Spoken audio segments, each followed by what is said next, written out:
Hey guys, it's Extreme Strategy here, and today we're checking out the Nagash mod for Total War Warhammer 2. And this mod adds in Nagash and the legions of Nagash into your game, and this is one of the most awaited mods for Total War Warhammer 2. So first up we have Nagash, Lord of the Undead. He is a spellcaster. The problem is he is a husk, because he may be reborn, but he is merely a shadow of himself in his weakened form as he recoups his true power. He has an entire Lore of Undeath, which I will be covering in detail in a later video, as well as Greater Arcane Conduit, the Curse, and also the Harbinger, which summons a White King, Lich Priest, and a Fleet Captain. And then reborn, Nagash, the Supreme Lord of Undeath, is just an absolutely amazing looking being inside of Total War Warhammer 2. Seriously, this guy looks awesome. His stats are buffed through the roof. All of his abilities are the same, but he looks far cooler and is far more powerful than he was as just a mere husk of his former self, with ghostly powers just flying all around him and a blade of dark magic. And then for Mortrachs, he has Krell, the Mortrach of Despair, Luther Harkin, Mortrach of the Abyss, Arkin the Black, Mortrach of Sacrament, Neferata, Mortrach of Blood, Vlad von Karstein, Mortrach of Shadow, and then lastly Manfred von Karstein, Mortrach of Night. And then for Unique Lord, we have a Traitor King. For unique heroes, we have a Morghast Arakai. And for unique units, we have the Spirit Host, Nagashazar Guard, Nagashazar Guard Halberds, Revenants of Morkane, Shade Haunts, Carrion Riders, Sand Crawlers, Glowing Ghouls, Bone Golems, Morghasts, and Bone Throwers. The Nagashazar roster also includes Tomb Kings, Vampire Counts, and Vampire Coast units, including but not exclusive to Carronades, Gunnery Wights, Grave Guard, Bloated Corpses, and Deck Gunners. For a combat demonstration, we have Nagash leading the army, with 2 Caskets of Souls in the back, a Necrosphinx, a Morghast Arkai, a bunch of Skeleton Archers, a ton of Nagashazar Halberds for a front line of infantry, and then Deck Gunners, of course, in front of them, with Vargheists providing aerial support, and some Fell Spectres being vanguard deployed behind a building. The Vargheists are going to engage the Harpies. However, the Harpies will eventually be able to do more damage to the Vargheists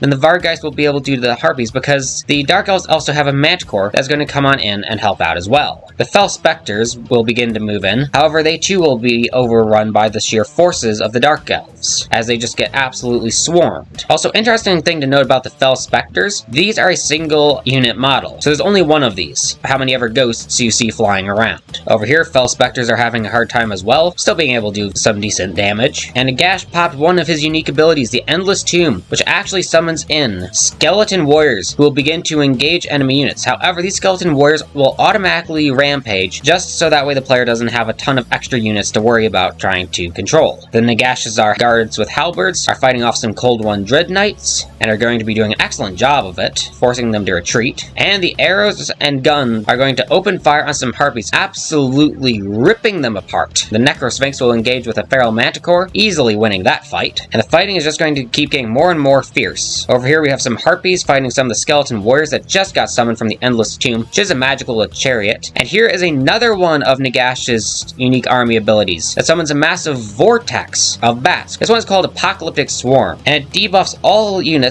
with minus 80% melee attack, minus 80% range, minus 5 leadership, and minus 20% speed, making it a very powerful ability indeed. And it is also map-wide as well. And here's one of the spells of Nagash that sent the Harpies flying away. And this is showing the powers of Nagashazar, because they have the combined strength of Vampire Coast, Vampire Counts, and the Tomb Kings, as well as some unique units, making them a very, very powerful faction inside of battle. Inside of the campaign, Nagash has the Return of Nagash. Powerful Horde armies can bide their time around Nagashazar at outposts until the Black Pyramid and Nagash himself can be restored to their full power. Vampiric Corruption, the Taint of Undeath, can be spread within enemy territory, leading to public order issues and undead incursions. Varied unit roster with flying units, monsters, and undead troops from Nagashazar, Nehekara, and Mortrach forces. The faction effects. Most regions are suitable, but only Vampire Coast, Counts, or Tomb King locations are valuable. Diplomatic relationships plus 80 with the Disciples of Nagash. Recruitment cost minus 100%, meaning that recruitment is literally free. However, upkeep is not. Diplomatic relationships minus 30 with all factions. Hero capacity plus 1 for Morghast Arkai. Mist cast base chance minus 25%. Ward save save 15% for Morghast units and Morghast Archai heroes, all units and army. Passive ability, Greater Arcane Conduit. Nagash begins in Nagash Azar, at war with Clan Mordkin. His starting army has him plus 2 Nagash Azar guards, 2 skeleton warriors, 3 skeleton spearmen, 2 fell bats, and a bone golem. And Nagash Azar can begin to produce the vast warpstone mines. It also has many other buildings that they can create. And once you have taken the Black Pyramid, you can raise the Black Pyramid, which will perform a grand ritual to ascend both Nagash and the Black Pyramid to their fullest power. However, it will remove the Nagash husk from the game, so we are going to raise the Black Pyramid, and then we can select one of 2 Shambling Horde members, who will then take his place. However, 5 Skaven armies spawn in to try and challenge you, and you have to survive the onslaught for 5 entire turns, while Nagash, Lord of the Undead, is wounded.